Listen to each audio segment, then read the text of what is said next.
ये विद्यार्थियों, आपका अपना YouTube channel science with Sachin sir में स्वागत है। अगर आपने चैनल को सब्सक्राइब नहीं किया है तो चैनल को सब्सक्राइब जरूर करें। प्रिय विद्यार्थियों, मैं आपको सभी प्रतियोगिता परीक्षाओं के लिए सामान्य विज्ञान के 800 अति महत्वपूर्ण प्रश्न पार्ट में हल करा रहा था और हर पार्ट में 25 प्रश्न थे। Part first and part second में कंप्लीट हल करा चुका। जिन विद्यार्थियों ने part first and part second नहीं देखा है वो जरूर पार्ट फर्स्ट और सेकंड को जरूर देखें। जो विद्यार्थी मेहनत करें, रेगुलर वीडियो देख रहे हैं और अपने लक्ष्य के प्रति गंभीर हैं, उनके लिए मैं कुछ लाइनें गुनगुनाना चाहता हूँ। जब तक सफल ना हो नींद चैन को त्यागो तुम, संघर्ष का मैदान छोड़ मत भागो तुम, कुछ किए बिना जय जयकार नहीं होती, कोशिश करने वालों की कभी हार नहीं होती, कोशिश करने वालों की कभी हार नहीं होती। तो प्रिय विद्यार्थियों, शुरू करते हैं भाग 3। और भाग 3 का पहला प्रश्न है, मानव शरीर में सबसे छोटी ग्रंथि कौन सी है? इसके ऑप्शन देखते हैं, पीयूष ग्रंथि, अग्नाशय ग्रंथि, एडिनल ग्रंथि और थायराइड ग्रंथि। तो इसका करेक्ट आंसर है पीयूष ग्रंथि। अब आपको मैं इंपॉर्टेंट और एक्स्ट्रा प्रश्न दे रहा हूँ, क्या कि पीयूष ग्रंथि की लोकेशन कहाँ होती है? तो आपको याद रखना है कि पीयूष ग्रंथि ब्रेन में पाई जाती है, अग्नाशय ग्रंथि लीवर के बैक साइड में पाई जाती है, एडिनल ग्रंथि ये किडनी के ऊपर पाई जाती है और थायराइड ग्रंथि ये गले में पाई जाती है। और इंपॉर्टेंट एक्स्ट्रा क्वेश्चन दूं तो पीयूष ग्रंथि, एडिनल ग्रंथि और थायराइड ग्रंथि ये तीनों अंतःस्रावी ग्रंथि या एंडोक्राइन ग्लैंड है, जबकि अग्नाशय ग्रंथि या जिसे पैंक्रियाज भी कहा जाता है ये एक प्रकार की मिक्स्ड ग्लैंड या मिश्रित ग्रंथि है। नेक्स्ट प्रश्न देखते हैं, जल का क्वथनांक कितना होता है? अब आपको मैं इस प्रश्न का सॉल्यूशन डिटेल से बताता हूँ। क्या एक तो आपने सुना होगा गलनांक जिसे मेल्टिंग पॉइंट कहा जाता है, और एक आपने सुना होगा क्वथनांक जिसे बॉइलिंग पॉइंट कहा जाता है। तो गलनांक आपको याद रखना है कि गलनांक क्या होता है। तो गलनांक क्या होता है? वह ताप जिस पर कोई ठोस पिघलकर द्रव अवस्था में आ जाता है वह उस पदार्थ का क्या कहलाता है? गलनांक कहलाता है। और जल का गलनांक कितना होता है? 0 डिग्री सेल्सियस। अब बात करते हैं क्वथनांक या बॉइलिंग पॉइंट के बारे में। तो बॉइलिंग पॉइंट होता है वह ताप जिस पर कोई द्रव पिघलकर वाष्प या गैस अवस्था में आ जाता है तो वह उस पदार्थ का क्या कहलाता है? क्वथनांक। और आपको याद रखना है कि जल का क्वथनांक होता है 100 डिग्री सेल्सियस। तो इसका करेक्ट आंसर क्या माना जाएगा? 100 डिग्री सेल्सियस। तो आपको दो इंपॉर्टेंट प्रश्न याद रखने कि जल का गलनांक 0 डिग्री सेल्सियस होता है और जल का क्वथनांक 100 डिग्री सेल्सियस होता है। नेक्स्ट प्रश्न देखते हैं, एक्वारेजिया मिश्रण है। ऑप्शन देखते हैं, HCl व HNO3, H2SO4 व HCl, KCl व HCl, KCl व HNO3। तो आपको याद रखना है एक्वारेजिया जिसे अमलराज भी कहा जाता है, ये इंपॉर्टेंट है कि एक्वारेजिया का अन्य नाम क्या है? अमलराज। और आपको याद रखना है कि ये एक्वारेजिया अमलराज HCl व HNO3 का मिश्रण होता है। तो इसका करेक्ट आंसर क्या होगा? HCl व HNO3। HCl बोले तो हाइड्रोक्लोरिक अम्ल और HNO3 बोले तो नाइट्रिक अम्ल। और आपको ये इंपॉर्टेंट प्रश्न और याद रखना है कि जो एक्वारेजिया होता है ये HCl प्लस HNO3 का मिश्रण होता है। इसमें HCl 1 और HNO3 3, 1:3 में होता है। तो ये इंपॉर्टेंट प्रश्न है कि HCl व HNO3 का अनुपात कितना होता है? 1:3। दूसरा इंपॉर्टेंट प्रश्न यह है कि एक्वारेजिया का उपयोग कहाँ होता है? तो आपको याद रखना है कि यह सोना, चांदी और प्लेटिनम जैसी धातुओं को घोलने में काम में लेते हैं। तो इसका करेक्ट आंसर आपको याद रखना है कि एक्वारेजिया HCl व HNO3 का मिश्रण होता है और ये HCl एंड HNO3 1:3 में होता है और इसका उपयोग सोना, चांदी और प्लेटिनम जैसी धातुओं को घोलने में काम में लेते हैं। नेक्स्ट प्रश्न देखते हैं, उदासीन विलयन की pH कितनी होती है? ऑप्शन देखते हैं, 7 से कम, 7, 7 से ज़्यादा और कोई नहीं। तो आपको याद रखना है कि उदासीन विलयन की pH होती है 7। अगर 7 से कम होगी तो वो विलयन क्या होगा? अम्लीय, और 7 से ज़्यादा होगी तो वो क्या होगा? क्षारीय। ये इंपॉर्टेंट प्रश्न है, आपको याद रखना है।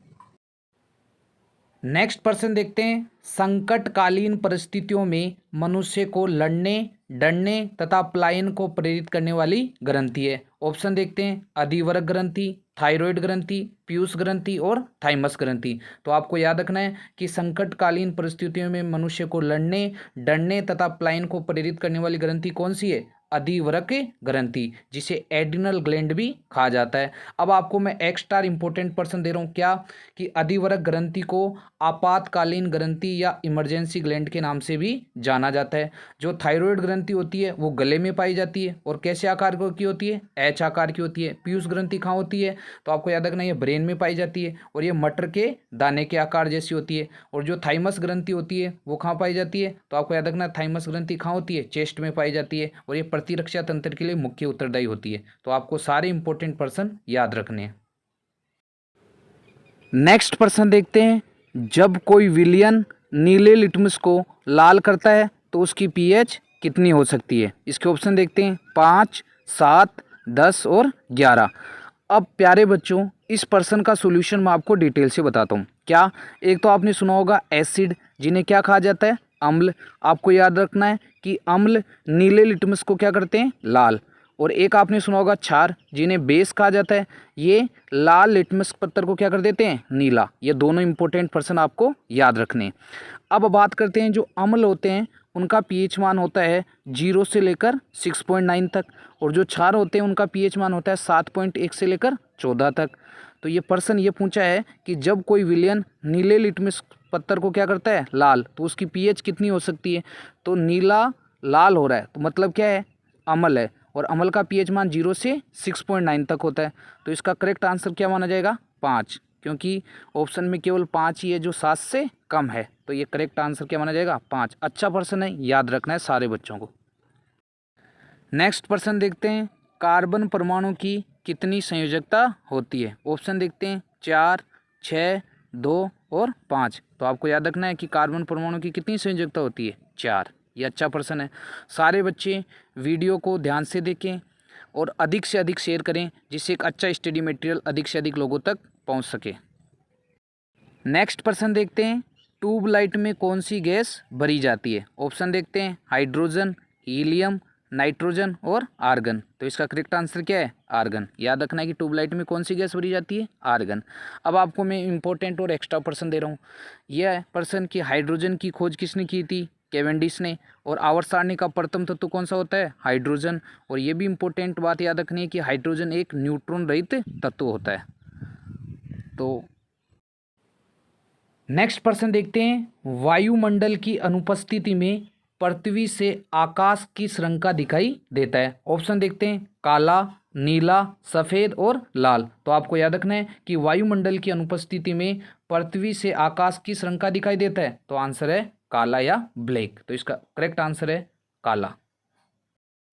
नेक्स्ट पर्सन देखते हैं, फोटोग्राफी में किसका उपयोग होता है। ऑप्शन देखते हैं silver iodide, silver bromide, silver nitrate और सिल्वर क्लोराइड। तो आपको याद रखना है कि फोटोग्राफी में किसका उपयोग होता है, सिल्वर बोरोमाइड का। और आपको एक्स्ट्रा इंपॉर्टेंट पर्सन ये याद रखना है कि सिल्वर बोरोमाइड का रासायनिक सूत्र क्या होता है, तो आपको याद रखना है AgBr। क्या होता है, AgBr। नेक्स्ट पर्सन देखते हैं, रेशम कीट पालन को क्या कहा जाता है, एपीकल्चर, सेरीकल्चर, पीसीकल्चर या हार्टिकल्चर। तो आपको याद रखना है कि रेशम कीट पालन क्या कहलाता है, सेरीकल्चर। और मधुमक्खी पालन क्या कहलाता है, एपीकल्चर। तो इसका करेक्ट आंसर क्या हो जाएगा, सेरीकल्चर। नेक्स्ट पर्सन देखते हैं, अफीम पौधे के कौन से भाग से प्राप्त होता है। ऑप्शन देखते हैं तना, पत्ती, जड़ और फल। तो आपको याद रखना है कि अफीम फल से प्राप्त होता है। तो इसका करेक्ट आंसर क्या है, फल। याद रखना, अच्छा इंपॉर्टेंट पर्सन है कि अफीम पौधे के कौन से भाग से प्राप्त होता है, फल से प्राप्त होता है। नेक्स्ट पर्सन देखते हैं, मानव शरीर के किस अंग से लसिका कोशिकाएं बनती है। ऑप्शन देखते हैं वृक्क, यकृत, दीर्घअस्थि या अस्थिमज्जा और मस्तिष्क। तो ये अच्छा पर्सन है। आपको याद रखना है कि लसिका कोशिकाएं कहाँ बनती है, दीर्घअस्थि या अस्थिमज्जा, जिसे इंग्लिश में क्या कहा जाता है, बोन मेरो। तो इसका करेक्ट आंसर क्या हो जाएगा, दीर्घअस्थि या अस्थिमज्जा या बोन मेरो। नेक्स्ट पर्सन देखते हैं, कौन सी अधातु द्रवावस्था में पाई जाती है। ऑप्शन देखते हैं सल्फर, क्लोरीन, कार्बन और ब्रोमीन। तो आपको याद रखना है कि अधातु ऐसी कौन सी है जो द्रवावस्था में पाई जाती है, तो आंसर क्या होगा, ब्रोमीन। अगर आपको एक्स्ट्रा इंपॉर्टेंट पर्सन ये दूं तो आपको ये याद रखना है कि ऐसी कौन सी धातु है जो द्रवावस्था में पाई जाती है, तो इसका करेक्ट आंसर क्या होगा, Hg। पारा या मरकरी। तो आपको याद रखना है कि अगर अधातु पूछे तो ब्रोमीन बताना है और धातु पूछे तो पारा या मरकरी बताना है। तो आप सही ढंग से सारे क्वेश्चनों को लिखते जाइए एक रफ कॉपी के अंदर और सारे क्वेश्चनों को सोल्व करते जाइए। अभी 800 क्वेश्चन सोल्व कराने वाले हैं अपन। इसमें भाग 3 कंप्लीट हो जाएगा आज, उसके बाद में भाग 4 आएगा। तो ये क्वेश्चन आपकी प्रतियोगिता परीक्षा के लिए बड़े इंपॉर्टेंट साबित होने वाले हैं। तो आप माहौल को पॉजिटिव बनाते हुए कार्य करते रहें।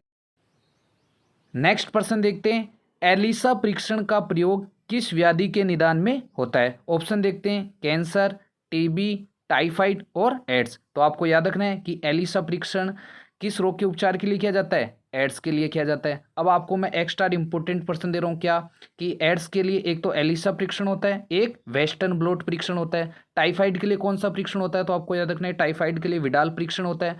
और टीबी के लिए कौन सा परीक्षण होता है? तो आपको याद रखना है टीबी के लिए मॉन्टेक्स परीक्षण होता है। तो मैंने 4 और इंपॉर्टेंट एक्स्ट्रा प्रश्न दे दिए आपको क्या कि एड्स के लिए एलिसा परीक्षण या वेस्टर्न ब्लॉट परीक्षण होता है, टाइफाइड के लिए विडाल परीक्षण होता है और टीबी के लिए मॉन्टेक्स परीक्षण होता है।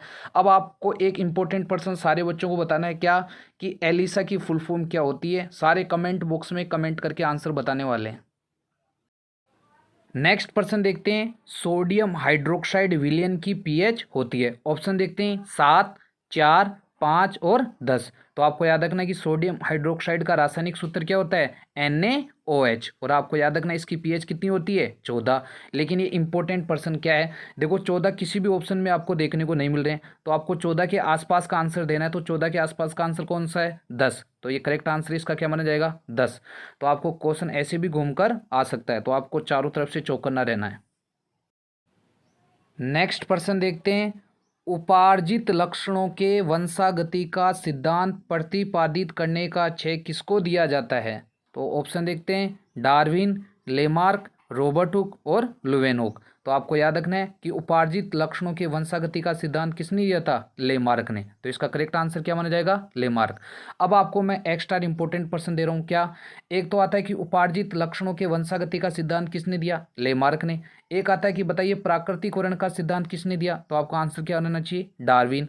और कोशिका के बारे में सबसे पहले बताने वाले वैज्ञानिक कौन थे? Robert Hooke. जीवाणु की खोज किसने की? लुवेनहुक ने। और शुक्राणु की खोज भी किसने की थी? लुवेनहुक ने। तो ये सारे इंपॉर्टेंट प्रश्न आपको याद रखने। नेक्स्ट प्रश्न देखते हैं, घाव के इलाज हेतु किस औषधि का उपयोग करते हैं? ऑप्शन देखते हैं, एंटीसेप्टिक, एंटीपायरेटिक, अनाल्जेसिक और एंटीबायोटिक। तो आपको याद रखना है कि घाव के इलाज हेतु एंटीसेप्टिक मेडिसिन का उपयोग करते हैं। और एंटीसेप्टिक के रूप में किसका उपयोग करते हैं? तो आपको याद रखना है आयोडीन का विलयन और डेटोल का उपयोग एंटीसेप्टिक के रूप में किया जाता है। अब आपको मैं एक्स्ट्रा इंपॉर्टेंट प्रश्न दे रहा हूँ, एंटीपायरेटिक क्या होती है, अनाल्जेसिक क्या होती है और एंटीबायोटिक क्या होती है? तो आपको याद रखना है, देखिए एंटीपायरेटिक क्या होती है, ये बुखार को कम करने के लिए दी जाने वाली मेडिसिन होती है। अनाल्जेसिक यह दर्द को दूर करने के लिए या दर्द को कम करने के लिए दी जाने वाली मेडिसिन होती है। और एंटीबायोटिक सूक्ष्म जीवों को नष्ट करने के लिए दी जाने वाली मेडिसिन होती है। अब आपको इंपॉर्टेंट पर्सन क्या याद रखना है, जैसे एसएससी सीजीएल के लिए और पटवार के बच्चों को और रीट के बच्चों को, कि एंटीसेप्टिक के एग्जाम्पल क्या है, एंटीपायरेटिक के एग्जाम्पल क्या है, अनाल्जेसिक के एग्जाम्पल क्या है और एंटीबायोटिक के एग्जाम्पल क्या है। तो एंटीसेप्टिक के एग्जाम्पल मैंने आपको बता दिए क्या, एक आपको याद रखना है आयोडीन का विलयन और डेटोल, ये एंटीसेप्टिक के एग्जाम्पल है। एंटीपायरेटिक के रूप में आपको पता है सब पैरासीटामोल होती है। अनाल्जेसिक के रूप में आपको याद रखना है मोर्फिन, कोडीन या हीरोइन। और एंटीबायोटिक के रूप में आपको याद रखना है क्या, स्ट्रेप्टोमाइसिन। और ये भी इंपॉर्टेंट याद रखना है कि स्ट्रेप्टोमाइसिन का उपयोग टीबी या ट्यूबरक्लोसिस के ट्रीटमेंट में काम में लेते हैं। तो ये इंपॉर्टेंट और अच्छा पर्सन है। नेक्स्ट पर्सन देखते हैं, किसी पदार्थ का बिना द्रव अवस्था में आए सीधे ही ठोस से गैस बनना क्या कहलाता है? इसके ऑप्शन देखते हैं, संघनन, हिमांक, ऊर्ध्वपातन और गलनांक। तो आपको याद रखना है कि किसी पदार्थ को अगर ठोस अवस्था में गर्म करते हैं और वो ठोस से डायरेक्ट गैस में बदल जाता है, और जब पुनः उसको ठंडा करते हैं तो वो गैस से वापस ठोस अवस्था में आ जाता है। तो पदार्थ की ऐसी प्रक्रिया क्या कहलाती है? ऊर्ध्वपातन। और ऊर्ध्वपातन को इंग्लिश में क्या बोलते हैं? सब्लिमेशन। तो इसका करेक्ट आंसर क्या होगा? ऊर्ध्वपातन। अब आपको मैं एक्स्ट्रा इंपॉर्टेंट पर्सन दे रहा हूँ क्या कि ऊर्ध्वपातन के एग्जाम्पल क्या है? तो आपको याद रखना है कपूर, आयोडीन और नौसादर। मैं दोबारा बता रहा हूँ, कपूर, आयोडीन और नौसादर। और एक्स्ट्रा पर्सन दूँ तो जो ऊर्ध्वपातन है ये एक प्रकार का भौतिक परिवर्तन का उदाहरण है। तो ये एक्स्ट्रा और इम्पोर्टेंट पर्सन है, याद रखना आपको। नेक्स्ट प्रश्न देखते हैं, आधुनिक आवर्त सारणी किसने प्रतिपादित की? ऑप्शन देखते हैं, हेनरी मोजले, मेंडेलीफ, न्यूलैंड और लेवासिया। तो आपको याद रखना है कि आधुनिक आवर्त सारणी किसने दी थी? हेनरी मोजले ने। तो इसका करेक्ट आंसर क्या हो जाएगा? हेनरी मोजले। अब आपको मैं एक्स्ट्रा इंपॉर्टेंट प्रश्न दे रहा हूँ। क्या आपको ये प्रश्न तो याद है कि आधुनिक आवर्त सारणी किसने दी? हेनरी मोजले ने। लेकिन इससे इंपॉर्टेंट प्रश्न और क्या है? यह है कि जो हेनरी मोजले है उनकी जो आवर्त सारणी थी वो किस पर आधारित है? तो आपको याद रखना है एटॉमिक नंबर यानी परमाणु क्रमांक पर आधारित थी। तो ये प्रश्न आ सकता है कि बताइए आधुनिक आवर्त सारणी किस पर आधारित है? तो परमाणु क्रमांक पर आधारित है। अब नेक्स्ट इंपॉर्टेंट प्रश्न क्या कि मेंडेलीफ है ना, उसको आवर्त सारणी का जनक कहा जाता है और इनकी जो आवर्त सारणी थी वो एटॉमिक मास नंबर या परमाणु द्रव्यमान पर आधारित थी। नेक्स्ट इंपॉर्टेंट प्रश्न क्या कि फादर ऑफ केमिस्ट्री कौन है? तो लेवासिया। तो मैंने आपको 3-4 इंपॉर्टेंट प्रश्न दे दिए, याद रखने हैं। माहौल के लिए ज़रूरी है कि आपको जो भी एक्स्ट्रा इंपॉर्टेंट प्रश्न बनाए जा रहे हैं उनको साथ साथ में आप नोट्स बनाते जाइए और लिखते जाइए। नेक्स्ट प्रश्न देखते हैं, प्लम पुडिंग मॉडल किसने प्रस्तुत किया? ऑप्शन देखते हैं, डोल्टन, नील्स बोर, न्यूलैंड और जे थॉमसन। तो आपको याद रखना है कि प्लम पुडिंग मॉडल किसने दिया? जे थॉमसन ने। और एक्स्ट्रा इंपॉर्टेंट प्रश्न ये भी याद रखना है कि परमाणु संरचना का सबसे पहला मॉडल कौन सा था? तो आपको याद रखना है प्लम पुडिंग मॉडल। तो इंपॉर्टेंट प्रश्न है, याद रखना है। नेक्स्ट प्रश्न देखते हैं, परमाणु का नाभिक बना होता है। ऑप्शन देखते हैं, इलेक्ट्रॉन व प्रोटॉन से, प्रोटॉन व न्यूट्रॉन से, इलेक्ट्रॉन व न्यूट्रॉन से, इलेक्ट्रॉन प्रोटॉन व न्यूट्रॉन से। तो प्यारे बच्चों, मैं इस प्रश्न का सॉल्यूशन आपको डिटेल से बताता हूँ। क्या आपको याद रखना है? ध्यान से सुनते जाना, एक एक बातें बता रहा हूँ मैं, इंपॉर्टेंट। क्या आपको पता है कि परमाणु एक अविभाज्य कण होता है? सही बात है। नेक्स्ट, परमाणु मुख्य रूप से 3 मूलभूत कणों से मिलकर बना होता है। कौन कौन से? इलेक्ट्रॉन, प्रोटॉन और न्यूट्रॉन से। तो आपको पता लग गया कि परमाणु एक अविभाज्य कण होता है और परमाणु मुख्य रूप से 3 मूलभूत कणों से मिलकर बना होता है, इलेक्ट्रॉन, प्रोटॉन और न्यूट्रॉन। अब आपको मैं बताता हूँ आगे क्या कि परमाणु की संरचना के मुख्यतः 2 भाग होते हैं, एक होता है बाह्य भाग और एक होता है आंतरिक भाग। जो बाह्य भाग होता है इसे इलेक्ट्रॉनिक कक्ष कहा जाता है, इसमें कौन चक्कर लगाता है? इलेक्ट्रॉन। और जो नाभिक होता है वो नाभिक में 2 कण होते हैं, आपको याद रखना है, प्रोटॉन और न्यूट्रॉन। तो क्वेश्चन यही पूछा है कि बताइए परमाणु का नाभिक किसका बना होता है? तो आपको याद रखना है प्रोटॉन व न्यूट्रॉन। तो इसका करेक्ट आंसर क्या होगा? ब, प्रोटॉन और न्यूट्रॉन से। तो ये अच्छा प्रश्न आ सकता है कि बताइए परमाणु के बाह्यतम भाग में कौन चक्कर लगाता है? इलेक्ट्रॉन। और नाभिक में कौन कौन से कण होते हैं? प्रोटॉन और न्यूट्रॉन। नेक्स्ट प्रश्न है, पादप का जनन भाग होता है पत्ती, तना, मूल और पुष्प। तो आपको सबको पता है कि पादप का जनन भाग क्या होता है? पुष्प। तो याद रखना है, इसका करेक्ट आंसर क्या माना जाएगा? पुष्प। नेक्स्ट प्रश्न देखते हैं, वह पदार्थ जो ठोस, द्रव, गैस तीनों अवस्थाओं में होता है। ऑप्शन देखते हैं, पारा, जल, ब्रोमीन और ऑक्सीजन। तो इसका करेक्ट आंसर क्या है? जल। आपको याद रखना है कि जल ठोस में भी पाया जाता है, द्रव में भी पाया जाता है और गैस अवस्था में भी पाया जाता है। अब आपको एक्स्ट्रा इंपॉर्टेंट प्रश्न दे रहा हूँ। क्या पारे का प्रतीक क्या होता है? Hg। और ऑक्सीजन का O या O2। आपको ये भी याद रखना है कि ऑक्सीजन की खोज किसने की? प्रिस्टले ने की। तो ये इंपॉर्टेंट प्रश्न है, आपको याद रखना है। नेक्स्ट और भाग 3 का लास्ट प्रश्न है क्या कि वायुमंडल में सर्वाधिक मात्रा में विद्यमान गैस है। ऑप्शन देखते हैं, ऑक्सीजन, हीलियम, नाइट्रोजन और नियोन। तो आपको याद रखना है कि वायुमंडल में सर्वाधिक मात्रा में पाई जाने वाली गैस कौन सी होती है? नाइट्रोजन। तो इसका करेक्ट आंसर क्या हो जाएगा? नाइट्रोजन। अब आपको मैं एक्स्ट्रा 3 इंपॉर्टेंट प्रश्न दे रहा हूँ। क्या कि नाइट्रोजन वायुमंडल में कितना प्रतिशत होती है, ऑक्सीजन कितना प्रतिशत होती है और कार्बन डाइऑक्साइड कितना प्रतिशत होती है? ये तीनों इंपॉर्टेंट प्रश्न है, याद रखना है। आपको याद रखना है कि वायुमंडल में नाइट्रोजन होती है 78% और आपको याद रखना है ऑक्सीजन होती है 21% और आपको याद रखना है कार्बन डाइऑक्साइड कितनी होती है? 0.03%। तो प्रिय विद्यार्थियों, मैंने आपको पार्ट 3 का पूरा सॉल्यूशन बता दिया है। आप सभी विद्यार्थी वीडियो को अधिक से अधिक शेयर करें जिससे एक अच्छा स्टडी मटेरियल अच्छे स्टूडेंट के पास पहुंच सके तो उनका भी भला हो सके। तो आप सभी ज़्यादा से ज़्यादा शेयर करना वीडियो को।